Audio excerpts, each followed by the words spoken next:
What's up? Welcome back to Nowstalgia. Dave here with a review of The Idol full season on HBO, starring Rose-Depp and The Weeknd from Sam Levinson and A24 on HBO. 5 episodes out in full. Gonna go into full spoilers, but yeah, there's a lot to get into with The Idol. I think that is abundantly obvious to anyone who watched the entire season. There's been a lot of stuff lately as well about, was there supposed to be 6 episodes instead of just the 5 we got? Did something happen there?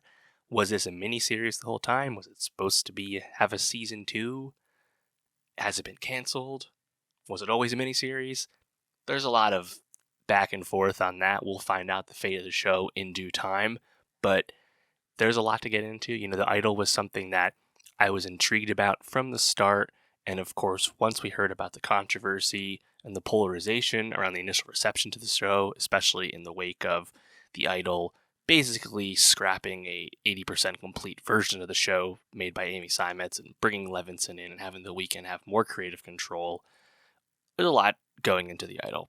And, you know, the very negative can reception, I think, definitely got some people's eyebrows up and maybe even got them more interested in the series, because what was being said about the show was certainly not something you hear all the time. And I talked about the first episode when it came out. I'm going to talk about the whole series now and obviously got to spoil it, but I'll just say that it's a show I wanted to like because there's an aspect of the show, a version of the show that I do like and was very interested and engaged by. And in general, I think the show looks good and has good performances on it, despite the notable exception everyone knows. But despite all that, I just think this show was not interested in portraying and getting into the aspect of itself that I was most interested in. What Sam Levinson and The Weeknd wanted to do with this show disappointed me, to be blunt, because I think a different version of the show was really cool, and there was definitely a place for that. And basically what that difference is I think it's really abundantly obvious to everyone, but like, you get from the very first part of The Idol, beginning of episode 1, that first 20 minutes, it positions itself as a really engaging satirization of pop music and the music industry in general. You know, you have Jocelyn, played by Rose-Depp, pretty obvious stand-in for like a Britney Spears type figure in pop. And she has this whole team around her. Various people, management and label and touring industry, you know, and they're played by an amazing cast. Jane Addams, Divine Joy Randolph, Hank Azaria, Eli Roth. Dan Levy makes a cameo in the first episode. Didn't realize that would be his only appearance, but it was. Creative directors played by Troye Sivan. Her best friend and assistants played by Rachel Sennett. The cast is there. And in general, the performances right there are there. And I just think, like, if this show was interested in going down that road and like seeing like Jocelyn navigate her way through the music industry, and if you think about that, like, they almost tease an aspect to this later on where like Jane Addams, label exec character, and I think Jane Addams was a great performance throughout the season. Really liked her. She's having a great time. She starts to lose faith in Jocelyn's ability to deliver creatively and gives one of those singles they're about to release, gives it to Diane, this dancer character that's worked with Jocelyn that they know, and Diane is played by Jenny Kim from Blackpink. And that, I think, would have been really interesting to see that played out more, with like Jocelyn navigating some ups and downs creatively, bring someone into her life, Tedros, played by The Weeknd, bring someone into her life to inspire her in these unusual ways. Of course, we get into all that with The Idol.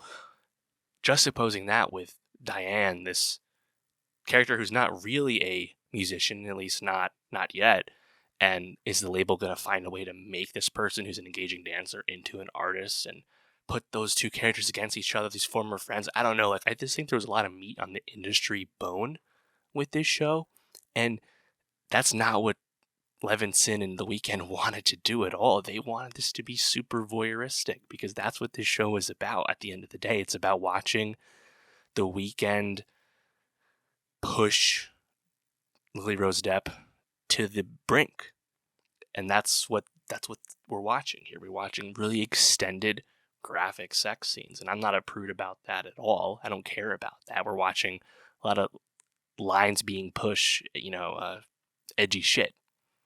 But I think it's really gratuitous. Like, there's a lot of nudity, which is, again, that's one thing, but like, it just feels like the show didn't have enough like to say in the moments that aren't just like gratuitous overlong nude scenes, that there just wasn't enough there.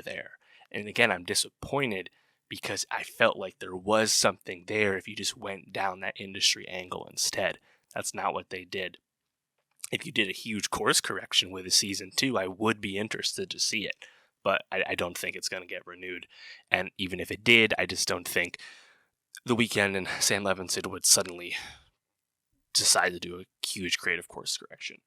On top of that, you have this, I think, kind of bizarre finale with The Idol, episode 5, where there's this really like 11th hour twist where it's revealed that Jocelyn was actually in control the whole time. We watched the first 4 hours of the show watching this obvious overt manipulation on the part of Tedros, who clearly is being this Svengali character and moving his way into her orbit, bringing his cult of artists and people into her home, and seemingly using her for personal gain and for fun and entertainment and all these things, and of course for sex. God knows we know he was using her for sex. Seeing all that, right? And it seems like it's so obvious, and the Jocelyn is just like so broken, and it's setting itself up to be a tragic situation, or maybe Jocelyn can rise up above it and kick Tedros out. That's how the finale starts, and I think it's really engaging when she starts to just kind of push back against him and redraw those boundaries. But this 11th hour twist is revealing that Joss was in fact in control the whole time and was letting Tedros push her to the absolute brink, sexually, pain tolerance wise, etc. Doing all this because she knew she needed that push creatively to get to the next level artistically. I don't know. I'm sorry. I think that's just way too big of a leap. Like, that's just not an effective twist because it's not what we had got in the first 4 episodes. It just feels like it's out of nowhere. I think a big part of this would be like, I mean, we know that this show was chopped up and redone. If I didn't know that, I'd probably have more faith in like believing in this vision. I think another aspect of this too is like, the show doesn't give you enough time with like Jocelyn's pain of losing her mother about a year ago and like having this huge creative rut and general like mental health ongoing struggle. Like, we're told all that, but the show doesn't really build on that much. And also, The Weeknd is not a good enough actor to really, I think, communicate any like layer of depth with Tedros. Like, I don't know. I wouldn't call like The Weeknd distracting as an actor. Like, he's not a good actor. He's a singer, a great singer. Obviously, I'm a big fan of his. But it wasn't so much that he's distracting; just he wasn't able to elevate the material. And this script just isn't there to help you believe in the twist that you get in the finale. It's very perplexing to me. And that being said, there's things I enjoyed.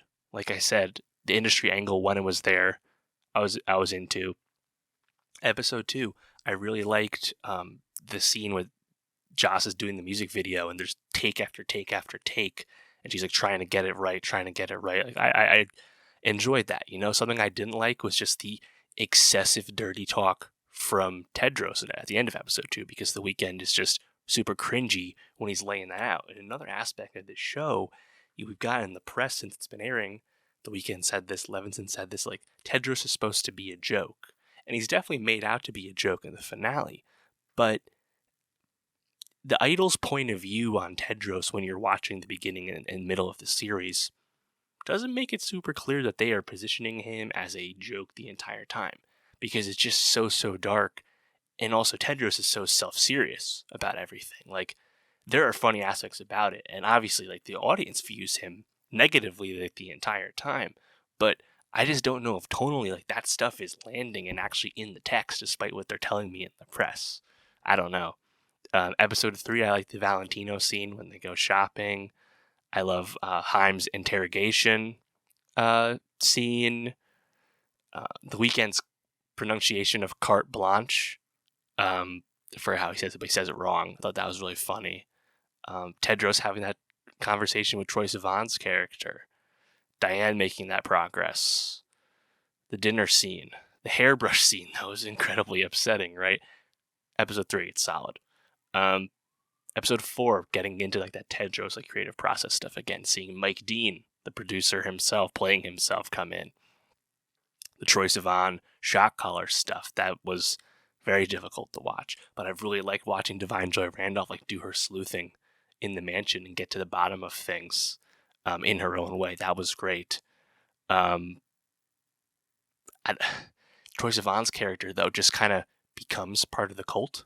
Like, the shock collar shit just worked, and he's broken, and now he's just in it and part of the gang. Like, I think we skipped a few steps with how that was communicated. I thought Troye Sivan, who is a singer that I'm not a big fan of, I think he's okay, but I actually thought he was really great acting on this show. He's definitely the best musician acting on this show. I think, you have Troy, you have Jenny, and you have The Weeknd. I'm a huge Jenny and Blackpink fan. I didn't really love Jenny on this show. She doesn't have a whole lot to do, but like the performance is like really understated. Like, I think she could have used a bit more direction in terms of how she acted. Although, of course, the dancing stuff was great. We know she can do that.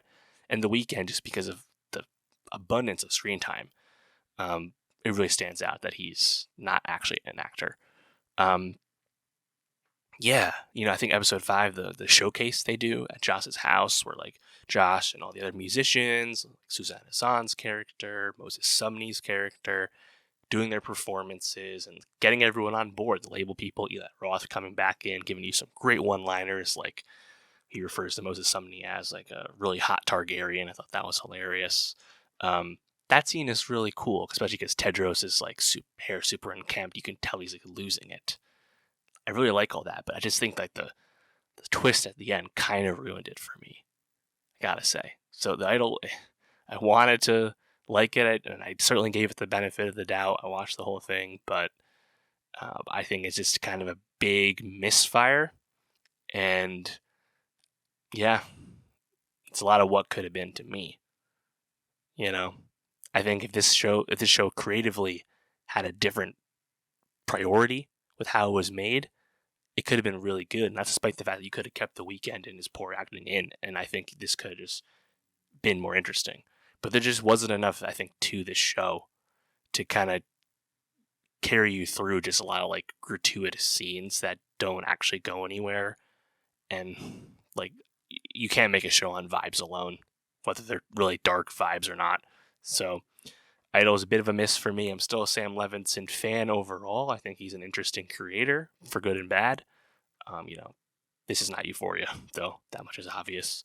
So I'd be expecting this show to get canceled, given all the polarization, given the big cost the first season had, because they redid the whole thing.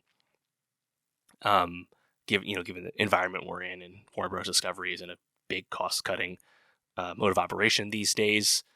The show rated okay. It's not like it was a total flop or anything, but it also didn't rate nearly as well as a big hit like Euphoria does, obviously. So I think it's kind of an easy, they'll cut their losses and say they're happy with how it came out and just move on. That's what I would guess would happen. Lily Rose-Depp, this is kind of her first big role. She's been in some supporting stuff in the past. I liked her as Jocelyn. I think the script doesn't do her the best amount of favors from time to time, but I would like to see her continue to do more things. She's obviously still very young, so we'll see something. And I think I've seen enough of the Weeknd acting. Like, he's not Drake. Like, Drake's a much better actor than the Weeknd. And actually, who knows how would The Idol have turned out if it was Drake instead? Great question. But yeah, let me know, how did you feel about The Idol? Did you like it more than me? Did you get hung up on the stuff I got hung up on? Somewhere in between. And for more movie reviews, for Blackpink reviews and The Weeknd reviews when those come up, subscribe, and I'll see you next time.